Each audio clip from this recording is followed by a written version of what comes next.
What is up, my little Deinos? Vepsis here, your coach of the Helsinki Hydreigons, and we are here for the UBL Season 3 Week 16 builder versus SareneGrace, and her team beat the Chicago Shaymin Sky. Make sure to check her channel out, it's going to be in the description down below. And also make sure to check out my graphics maker in SlackOut. His YouTube channel link and Twitter account will be also down below in the description. Make sure to check him out for my sake because of his awesome work that he has been able to do for me, including the layout that you're been able to tell. And from that layout you can see the matchup that we have in hand, and my opponent's C captain, the only one that she was able to afford to name this season, was Victini, and my C captains are Greninja and Moltres respectively. So going to this matchup, you're gonna be noticing that I'm not gonna be bringing the most exciting way for most people's view to play on, and that's going to be a semi-style team. And the reason for me to do this kind of style build this week is that one is my best.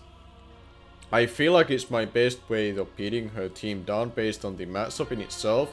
And two, I want to mix up my playstyle every now and then for sure to make my future opponents to have a little bit more hard in time to prepare for me and not be so obvious that I'm just a bulky offense player, and this and this and this is basically my concept between my teams, and then future opponents can read off from that and be able to tell easily what I will try to do. But me being able to change my playstyle because of my experience of playing these different styles and my knowledge of doing so, and because of my team, I feel like as a draft, I feel like it has the versatility within it to change its playstyle week to week if necessary. I want to make sure that my future opponents will have harder time for preparing for me, watching my videos, and probably potentially watching right now, for example, as they are potentially planning to prepare for me. So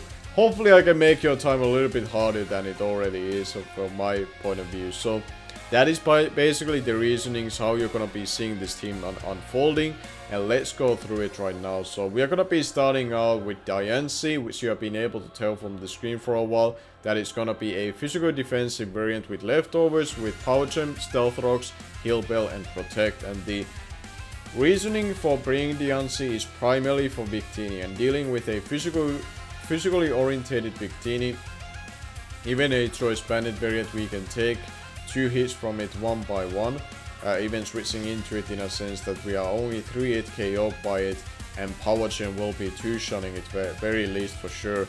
And then we have the stealth rocks just to be able to cripple down some of the monsters that she possesses that are weak to them, especially the Kyurem and Victini are the big ones. Kyurem being one of the monsters that I really fear the most, not because I feel like it has a good matchup, but especially because it's a kryptonite for me in a draft league format that for whatever reason it's always able to manage to freeze me or crit me or even both in one matchup. So I'm really fearing that thing because of the history that I have with it in draft league format.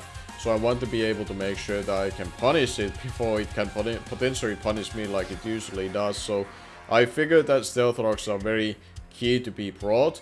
And then I also have the heal bell, similar reason to that Kyurem, just in case if I get status by the other things, by like a more common status that you have been able to having to face in draft league format, like Thunder Wave, Toxic, whatever in between that. So I want to be able to make sure that my semi-style team does have a cleric, but at the same time also a failsafe, unless this thing in itself gets frozen by Kyurem, I have a way to get rid of the freeze, just in case if that would happen yet again to me, having to deal with that one. I'm not really looking forward to that, facing that thing. And then we also have the protect, not only just to get a free turn of leftovers recovery, but it's also there to potentially burn a C move from a Victini, considering that it's her only C captain. If I can burn the C move, that is a hardest hitting move for it to hit me. It's a lot easier for me to deal with it from onwards from there, when the C mode did literally only 25% of the damage output that it can do to me. And it can also put Mega Lopunny in a very tough position if it's a rely on high jump kick as its fighting stab, because that's literally the best way for it to hit me super effectively. So even though I'm not carrying Moonblast, Low Pony cannot really do too much back to me, and even without Moonblast I can potentially force you to take that 50% of recoil, and I figure that this is the best way for me to go about this. I really wanted to have Moonblast for a fairy stab because it's relatively free versus her, but I really want to have all of these 4 moves. The only move that I could have changed for it would have been Protect on this set, but I really liked how the Protect function in itself, like I explained earlier. So that is going to be the set that I decided to go with the Diancie in itself. And the next member of the team is gonna be Bob, the Alola Mug, who did fantastic job last week when we got our revenge over Skyrander, and now we are hoping that Bob can do it yet again, and I believe in Bob. If there's anyone that is a doubter, you are wrong, because Bob is amazing. And we are running the basic set, as basic as it gets, with Konoko, Poison Jab, Pursuit, and Recycle with Figgy Berry. And we are running a special defensive variant, basically to make sure that we are not 2-hit KO'd by Kerm unless she goes for 2 consistent Earth powers, and I don't have Figgy Berry intact. That is the only outcome, that Bob doesn't get 2-shotted. Unless there's a crit and a freeze, we can deal with it 1v1. We can knock off its Idol, we can Poison Jab to Fisher for a poison, and we can go from there basically. And this thing can also check the Victini 1x1 if it's a special variant, which there's always a chance because Victini is very versatile with mixed offensive potential that it has.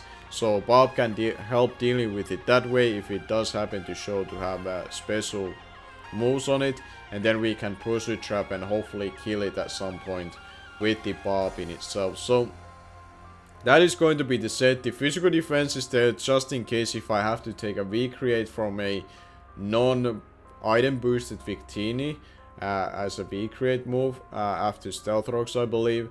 And it can also in a pinch take a high jump kick from a Mega Low Pony, but those are more less likely scenarios that hopefully Bob has to put itself into. It's mainly there to be a special defensive pivot to primary deal with the offensive threats, but it can beat down some of her other mons like Sylveon and Shaymin relatively well naturally because of the poison typing that it has.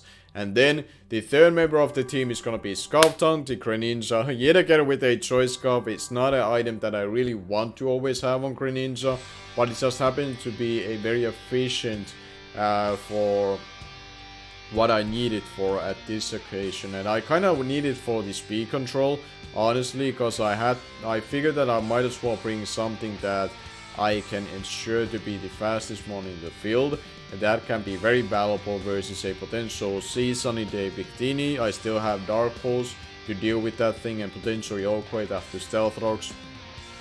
I can deal good amount of damage to Low Pony with Extra Sensory, so after 4 rounds of Rocky Helmet, I believe it should be in a range of Extra Sensory for my modest Greninja. And the Rocky Helmet is going to be on Alamo as a dedicated check to that thing. So that is basically how the Greninja is going to be functioning here, with U-turn just for the momentum, dual stab with Surf and Dark Pulse, and then the Extra Sensory was the coverage move of choice that I went. I could have gone with Ice Beam to hit the Shaymin and Mandibuzz harder, but I figured that I can deal with those a little bit better, and they are also a little bit iffy of coming or not, whereas the mod that I carry coverage over for being Mega Low Pony is probably guaranteed to come versus me.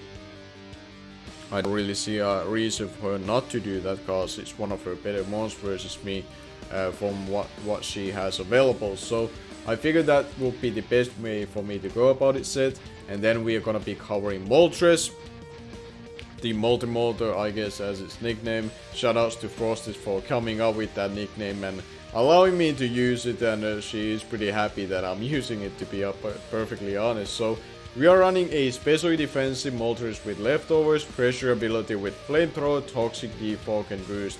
This set is probably pretty self-explained how it's basically functioning. And I just happened to notice that she really struggles to kill this thing potentially. Like her water type is Blastoise, it cannot really kill me too hard. she doesn't have a rock type on her team, and basically from there she is rely on potential coverage moves to hit me super effectively, and most of them I can pretty well chew up quite well with this spread that we are running. And pressure ability with Toxic, I can really stall out potential clerics on her team, being Sylveon and Shaymin. More likely Sylveon to be the one which is gonna be carrying Heal Bell if there's going to be one carrying it.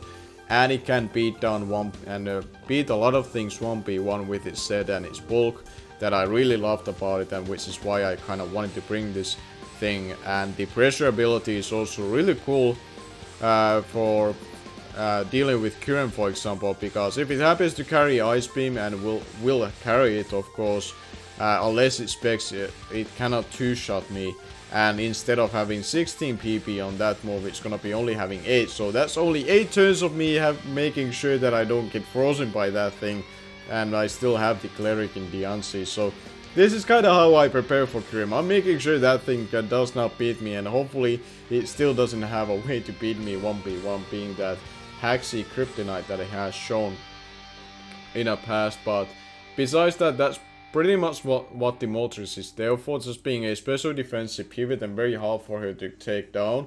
And it's also providing hazard control just in case if she does happen to bring hazard stack, because hazard stacking me can be very devastating because of the defensive route that I'm taking, and me relying on playing defensively because of it. So hazard stacking can be very annoying for these two things right here. Moltres doesn't like stealth rocks obviously, and then Kanye West, the Alomomola, does like to be able to gain all of its HP from returns that it has to take from Mega Lopunny based on just the regenerator, and the Mega Lopunny will not be able to two-shot me either with a high jump kick. So therefore Alomomola is basically a guaranteed check to Mega Lopunny. The only way that it can really beat me 1v1 really badly would be like a Power Punch last resort, but if that's going to be a set, I can still force it to take that Rocky Helmet to the point that it should be in a range of Greninja's Extra Sensory. So this should be a guaranteed check for me to deal with that thing, and it's gonna be providing with support some of my other members that do lack a reliable recovery potential in Diancie. Bob does have a recovery, Greninja doesn't have one, but it doesn't really need to. Moltres does have one, and then the final member of the team can really benefit from wishes from this thing. So it's gonna be functioning as a pivot, and I do love the fact that returns cannot do at most to me than 33.2% if I remember right. So unless she gets always a max roll, I will always gain my regenerator health back from what the hit that I had to take. So I can basically get a free wish off and still have a fully healthy Alomomola to deal with that thing. So I do like how this thing will be functioning on the team, and the moveset in itself otherwise is pretty explanatory. It's not really something that I feel like I need to cover one by one what they are meant to do there. So basically the concept of the team so far, as you've been able to tell, is very defensive, with only like a choice of Greninja being offensive. But there is a concept between this team that I have a few mons that can they either carry Toxic for that poison status, or I have a mon in Alola Mach that potentially can fish for a regular poison. And all of these things are kinda coming into fruition into a way for me to put myself in an offensive position versus her and break her down when I get this thing in for free, and that is going to be our Venom, the Dragalsi with Poison Barb, as it's either with Sludge Bomb, Dragon Pulse, Venus Shock, and Hidden Power Fire. We do pack the Sludge Bomb because of the 30% of poison, because we are going to be wanting to have those things on timer and status. So our Venus Shock from our Poison Barb holding Dragalsi will be having a 130 base power consistently, as long as they are hitting those things that are being poisoned. So this is kind of functioning as a very solid offensive core between Greninja for this team, and still benefiting from my more bulkier mons running the moves that they do with the Toxics, and Alola Mach hopefully getting some lucky poison jab poisons in itself, and this thing kind of just fish for its own poisons with spamming Sludge Bomb on early game or whenever it gets into the field, and then the Venus Shock immediately becomes a lot more powerful once that's been able to accomplish. We are running Timid Nature because we do want to outspeed a Mandibuzz by good margin, well, decently margin. It's gonna be non-invested Mandibuzz is like 100 base speed with the number right here, and we are hitting at 102, and then we are outspeeding Blastoise as well relatively safely, and I don't expect her to run a speed investment on those things, so I wanted to make sure this thing can outspeed them, and then it's a lot easier for me to kill them 1v1 a lot more efficiently, and hopefully not having to take any prior damage depending on how the turns will be playing out. So that is going to be the team for this week. The battle is going to be going probably, unfortunately, tomorrow. I don't feel like I'm going to be having the time to record and edit the battle in itself, and I apologize. This is the second week in a row that I do have to upload the battle on Saturday, but it's just how my life goes at the moment. Hopefully you don't mind it too much. I'll try yet again to make sure these are gonna be uploaded on Friday, but you will still get today to watch this team builder. Hopefully you still enjoyed, and make sure you leave a like, and make sure to check out my opponent. Make sure to check out my graphics maker yet again in SlackOut. And until for the battle in itself that we are gonna be going up against SareneGrace with this team, thank you yet again for watching, and until then, I'm gonna be see you guys later.